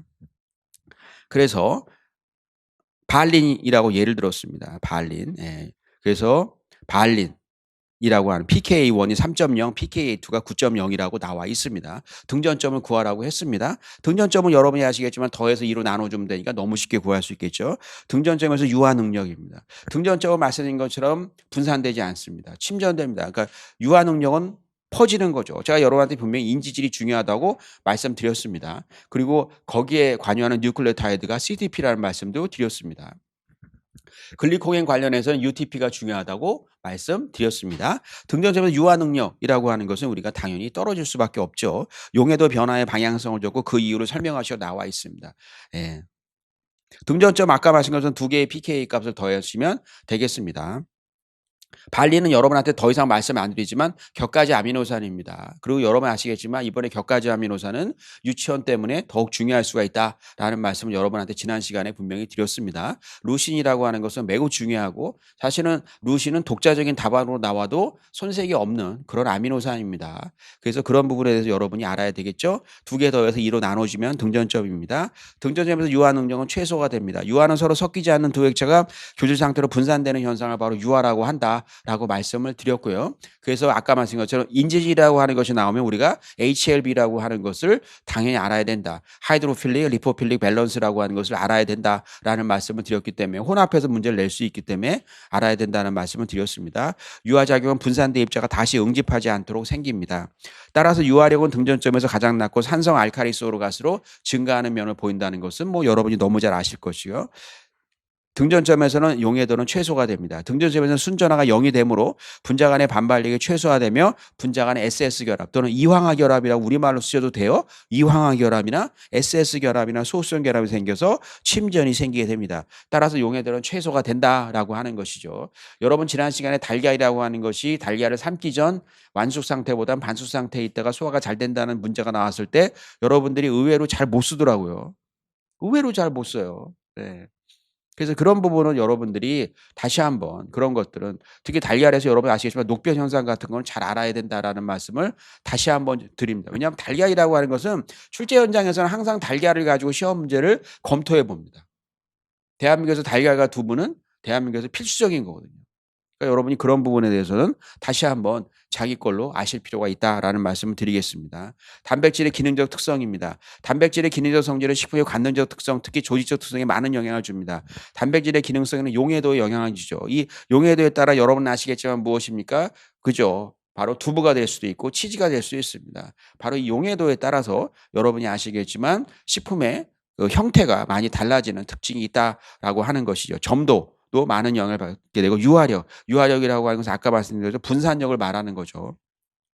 수분 및 유지 흡수력입니다. 특히 수분 흡수력이라고 하는 것은 여러분 아시겠지만 수분 흡수력이 저하가 되면 여러분이 아시겠지만 이액 현상이 생긴다는 거 너무 잘 압니다. 그래서 단백질에서는 이것을 우리가 이액 현상이라고 하고 탄수화물에서는 노화 현상이라고 하죠. 탄수화물에서 노화 현상은 지난번에 시험에 나왔습니다. 그러다 보면 탄수화물에 수분이 빠져나가는 것이 노화 현상이라고 한다면 단백질에서 수분이 빠져나가는 이액 현상에 대해서 여러분이 잘 알아야 되는 것은 기본적인 상식이 된다라고 하는 거죠. 거품 형성력 및 안정성, 젤 형성력 등이 있다라고 합니다. 단백질의 기능성, 아미노산의 종류에 따라 당연히 달라진다라는 것이죠. 분자의 크기나 형태에 따라 당연히 변화를 받을 수밖에 없습니다. pH에 따라 여러분 아시겠지만 아미노산이라고 하는 것은 전하가 달라진다는 것을 너무나 잘 알고 있죠. 그래서 말씀드린 것처럼 pH가 내려갈수록 여러분 아시겠지만 COOH로 존재할 가능성이 더 많아지게 된다는 것도 여러분 알고 있습니다. 그래서 COOH로 존재해야 되고 그러다 보니까 pH가 내려가면 내려갈수록 여러분 아시겠지만 무엇이죠? 같이 뭉치는 경향이 있다. 라고 하는 거죠. 그러다 보니까 여러분이 아시겠지만 검류 같은 경우 대부분 pH가 내려가면서 안정성이 떨어지죠. 안정성이 떨어진다고 하는 것은 바로 무엇을 말하는 거죠? 서로 뭉치게 된다는 걸 말합니다. 하지만 그렇지 않은 검류도 있었죠. 황산그룹 같은 강산그룹을 가지고 있는 것은 pH의 영향을 받지 않고 원래 음이온을 띠고 있기 때문에 서로 반발을 하기 때문에 분산이 되는 특징을 가지고 있다라고 하는 거 여러분들이 잘 알아주시리라고 믿고요. 카라기난 같은 거는 여러분한테 너무나 여러 번 말씀드렸습니다. 까먹었습니다. 이온 세기입니다. 그래서 보면 이온 세기에 따라 당연히 영향을 받고 이온 세기가 바로 pH에 따라 영향을 받는다라고 하는 거 여러분이 잘 아시리라고 믿어요. 예, 점도에 따라서 영향을 받습니다. 용해도입니다. 예. 그래서 여러분 아시겠지만 지난해까지 그죠? 아미노산 중에서 히스티딘까지 나왔죠. 그래서 히스티딘까지 나왔기 때문에 우리는 과연 이번에 어떤 아미노산을 낼까라는 걸 딱 보게 되면 일단은 미네랄에서는 역시 여러분이 아시겠지만 몰리브덴이나 망간 이런 것들이 강력하죠. 아미노산 같은 경우는 아르기닌이라고 하는 것이 매우 강력하다라는 거죠. 트레오닌은 제가 한번 물어봤더니 트레오닌은 좀 내기는 좀 빠르지 않냐. 어쨌든 보게 되면 이런 아르기닌 같은 경우는 여러분이 잘 알아야 되고 청소년들과 매우 관련이 있다라고 하는 거. 그리고 여러분 아시겠지만 요소 회로에 있는 아미노산 중에 여러분들이 전혀 생각하지 않고 있는 아미노산이 뭐죠? 시트룰린이 있죠. 시트룰린도 아미노산입니다. 예? 시트룰린도 아미노산. 다만 시트룰린이 단백질을 구성하지 않을 뿐이지 아미노산입니다. 시트룰린. 이런 것들을 여러분한테 제가 찝어 드릴 거니까 걱정하지 않으셔도 되지만 어쨌든 여러분들이 바로 요소에 왜냐하면 여러분 당황할까 봐. 무엇을 했는데 이게 뭐지? 쓰다 보니까 시트룰린 같은데 아미노산이라고 되어 있는 거야. 전에 찐이 그랬지. 문제 아미노산이면 시트룰린 이거 아니야. 그럼 내 주먹으로 때려야 돼. 아우 이게 뭐지? 시트룰린이 아닌데요. 이거 시트룰린인데 아미노산이 어떻게 아우. 그러다가 이제 여우 울음소리가 나지. 막 시험 볼 때 어떡하지? 이거 뭐 큰일 나는 거예요. 그래서 보게 되면 그래서 제가 말씀드린 거예요. 시트룰린, 예. 아르기닌, 시트룰린 예. 요소 회로에 있는 거 중요하다고 하니까 중요하다라고 말씀드리겠습니다. pH가 등전점보다 낮거나 높은 경우 순전화가 플러스 또는 마이너스가 되어 단백질 분자간의 전기적 반발력이 증가해서 용해도가 증가하고 여러분은 아시겠지만 pH가 등전점보다 높으면 음전화가 되는 경향이 있다는 것을 여러분은 너무 잘 알고 있으리라고 믿고 pH가 낮으면 낮을수록 양전화가 된다는 것도 여러분이 알고 있을 거라고 믿습니다. 소량의 염을 첨가하면 단백질 사이의 상호작용이 억제돼서 용해도가 증가한다라고 나와 있습니다. 소량이 그래서 여러분 아시겠지만 싱겁게 하면 뭐라고 그래요? 두부가 부드러워진다라는 문제를 물어보는 이유가 바로 거기에 있는 것이죠. 그래서 소량의 염을 첨가하면 단백질 사이의 상호작용이 억제됩니다. 그래서 단백질의 기준에서 보면 바로 뭐죠? 단백질 사이의 상호작용이 억제된다라고 얘기를 해서 용해도가 증가하는 것이죠. 소량의 염은 다르게 말하면 무엇을 말할까요? 수분과 단백질 사이의 상호작용을 증가시켜.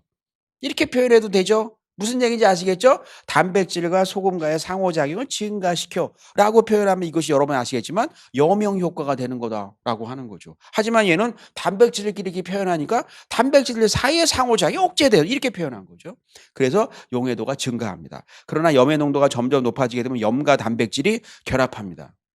불용성의 복합체를 형성하거나 두 가지가 있어요. 염과 단백질이 결합해서 불용성의 복합체를 형성하거나 염의 이온이 수화하려는 경향이 하나. 뭐라고 그랬죠? 소금이 물을 빼앗아가. 근데 사실은 염의 이온이 수화하려는 경향을 더 많이 말하더라고요. 이 두 가지 경우가 있어요. 염의 이온이 수화, 물을 빼앗아가. 그러면 단백질은 어때요? 물을 속수무책으로 뺏길 수밖에 없어. 염의 이온이 수화하려는 경향이 강해서 단백질과 물을 가지려고 경쟁하므로 용해도가 감소하게 된다. 그래서 말씀드린 것처럼 이런 특징이 있다라고 하는 걸 여러분이 그래서 짜게 만들면 두부가 단단하다. 라고 얘기하는 이유가 바로 염소 효과. 이런 거 시험에 다 그죠? 다 내게 돼 있어요. pH와 이온 강도가 일정하면 단백질의 용해도는 여러분이 아시겠지만 일반적으로 온도가 증가할수록 당연히 용해도가 증가합니다. 자, 그렇지만 40도 이상에는 단백질의 변성이 일어나니까 단백질의 변성이 일어난다는 것은 대부분의 경우 친수성과 소수성, 그러니까 한마디로 말하면 소수성이 바깥으로 노출되는 거기 때문에 물과의 어떤 침전 관계가, 물과의 친화 관계가 떨어지게 됩니다. 그러다 보니까 응집 침전됩니다. 유화 성질입니다. 유화는 서로 섞이지 않는 두 액체가 교질 상태로 분산되는 현상을 말하는 것이죠. 그래서 유화작용은 단백질과 펼쳐나가면서 아미노산 결사슬의 소수성기와 친수성기가 드러나 계면장력을 낮추었을 때 그리고 분산된 입자가 다시 응집하지 않도록 생기는 것이 유화작용이다라고 써 있어요. 이것은 상당히 중간 단계이기 때문에 요것에 대해서 신경 쓰지 마시고 중요한 거 노란색으로 되어 있는 것만 신경 쓰면 되겠죠. 유화력은 등전점에서 가장 낮고 산성 알칼리성으로 갈수록 유화력이 증가하는 면을 보입니다. 왜냐하면 서로 뭉치지 않거든요. 분산되거든요. 젤라틴입니다. 그래서 여러분한테 제가 젤라틴 그다음에 탄수화물의 그죠? 예, 이런 부분에 대해서 한천에 대해서는 너무나 많은 설명을 드렸습니다. 잘 아시리라고 믿어요.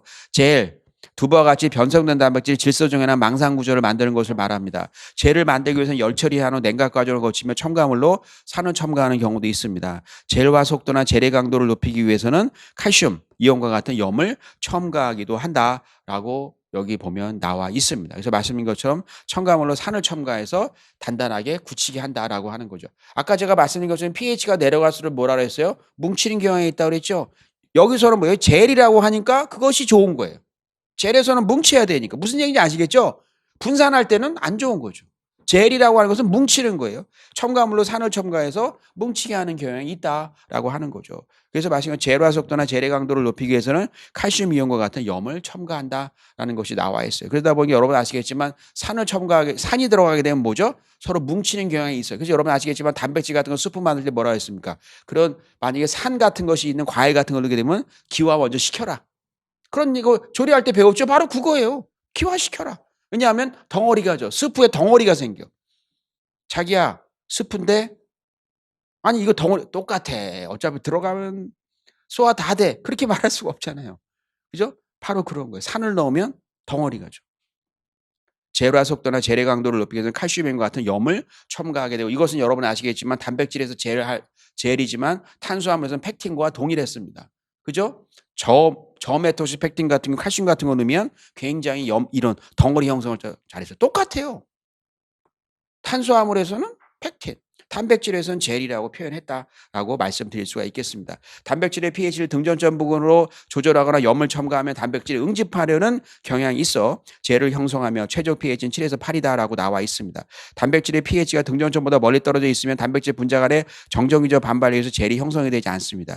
티올 그룹을 가진 단백질은 다이설파이드 결합에 의해서 이황화 결합, 우리말로 이황화 결합에 의해서 젤 강도 안전성이 높아지게 되는 특징을 가지고 있는 것이죠. 그래서 여러분 아시겠지만 바로 이 메티오닌, 시스테인 이런 애들이 이런 결합을 특히 잘하고 특히 시스테인 같은 경우는 결합을 너무너무 잘한다라고 하는 걸 여러분이 잘 알고 있어요. 그래서 시스타티온인 합성 효소라고 하는 것은 여러분과 함께 굉장히 많은 설명을 드린 것 같습니다. 비타민 B6가 보조인자로 작용한다는 것도 잘 아시리라고 믿고요. 네. 세린 또 여러분이 잘 아시리라고 믿습니다. 골격을 제공한다는 거 아시죠? 등전점입니다. 아미노산에 따라 특정 pH에서 양전화, 음전화의 크기가 서로 상쇄돼서 전화가 0이 되는 지점을 등전점이라 합니다. pKa1과 pKa2를 더해서 2로 나눠주는 것이고 등전점에서 말씀드린 것처럼 아미노산은 최소 용해도로 잘 용해가 되지 않고 완충 능력이 급격히 떨어지게 됩니다. 완충 능력이라고 하는 것은 뭐죠? 외부 pH 변화에 따라서 그 단백질 식품의 pH 변화가 일어나지 않도록 하는 능력이 완충 능력입니다. 그런데 완충 능력이 최소가 돼버려요. 왜요? 물질이 하나밖에 없거든요. 물질이 하나밖에 없습니다. 예. 제가 여러분한테 이건 좀 다른 얘기입니다만 여러분이 내년 3월에 영양교사가 돼서 어떤 일을 하실 때 외골수로 일하지 않도록 외골수로 일하는 분들이 의외로 많습니다. 외골수로 일하지 마세요. 어떤 지시가 내려왔을 때 그죠? 아니면 여러분이 어떤 일을 할 때 한 방향으로만 생각하지 마세요. 그러면 자기 자신이 얽매이게 돼요. 이쪽 방향도 있지만 이쪽 방향도 있는 거예요. 여러분 이게 여러분이 지금 무슨 뜻인지 이해했기를 바라지만 이해하지 못하더라도 내년 3월에 직장생활 여러분 제일 중요한 게 들어가서 생활을 잘하는 겁니다. 그것처럼 행복한 게 없습니다. 네. 월급을 뭐 한 달에 1,000만 원 주면 뭐 합니까? 1억 주면 뭐예요? 나가서 괴로운데. 교감이 나를 싫어하고. 그거 참 힘든 거예요. 그거. 직장에 나갈 때는 기분이 좋아야 됩니다. 물론 일은 힘들죠. 하지만 그저 만날 때마다 수다 떨고 막 재밌어야 됩니다. 수다 떠는 거. 여러분 수다라고 하는 것을 그게 나쁜 게 아니에요. 직장인 자기 그룹끼리 수다를 잘 떨어야 그죠? 잘 안 되는 그룹을 보면 꼭 회의를 해야 됩니다. 왜요? 평소 때 어울리지 않으니까. 근데 잘 되는 그룹을 보면 특별히 회의할 필요가 없어요. 왜요? 너무 말을 많이 하니까 회의할 것도 없어. 다 알아. 그죠? 의사소통이 안 된다는 게 바로 그거죠. 여러분한테 말씀드리지만 외골수로 일하지 마시고 이런 방향도 있지만 이런 방향도 있습니다. 항상 보고하실 때 교감 선생님한테 얘기할 때 교감 선생님 이렇게 할 수도 있는데요. 이렇게 할 수도 있어요. 그러니까 교감 선생님한테 권한을 좀 주는 그런 좀 영양교사가 되게 그래서 교감 선생님이 저 영양사 정말 잘 왔다. 나한테 선택할 수 있는 권한을 줬죠. 이렇게 해야 됩니다. 아니 그것 말고는 이렇게 해야 됩니다. 아니 그거 말고 이렇게 해야 됩니다. 그럼 교감 선생님이 뭐가 좋겠어요. 그래서 여러분들이 어쨌든 그렇습니다. 등전점 여러분이 아시죠? 이 등전점에서 말씀드린 것처럼 PI라고 하는 것은 pH가 급격히 떨어집니다. 바로 무엇이죠? 수산화나트륨을 더했을 때 여기서는 어떻습니까?